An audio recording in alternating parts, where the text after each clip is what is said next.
ইতিহাসে এমন এক বীর আছেন যিনি শত যুদ্ধেও পরাজিত হননি। রাসূলুল্লাহ সাল্লাল্লাহু আলাইহি ওয়াসাল্লাম নিজ হাতে যাকে উপাধি দিয়েছিলেন সাইফুল্লাহ, আল্লাহর তলোয়ার, তিনি হলেন খালিদ বিন ওয়ালিদ রাদিয়াল্লাহু আনহু। 632 খ্রিস্টাব্দ, ইয়ামামার প্রান্তর। মিথ্যা নবী মুসাইলামার বিরুদ্ধে শুরু হলো ভয়ঙ্কর যুদ্ধ। মুসলিম বাহিনী পড়ল কঠিন বিপদের মুখে। চারদিকে বিভ্রান্তি, সৈন্যদের মাঝে দেখা দিল দুর্বলতা। ঠিক তখনই সামনে এগিয়ে এলেন খালিদ বিন ওয়ালিদ রাদিয়াল্লাহু। তিনি দৃপ্ত কণ্ঠে ঘোষণা করলেন, আজ পিছু হটার দিন নয়। তারপর তিনি বাহিনীকে নতুনভাবে বিন্যস্ত করলেন।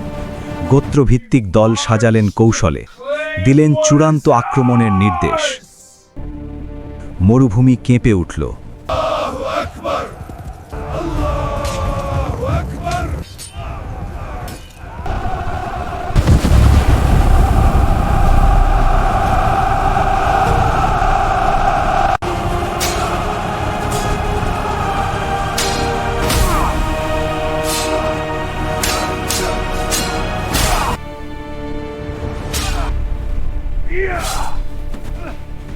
প্রচণ্ড সংঘর্ষের পর অবশেষে এলো বিজয়। মিথ্যার পতন হল, সত্যের পতাকা উড়ল আকাশে।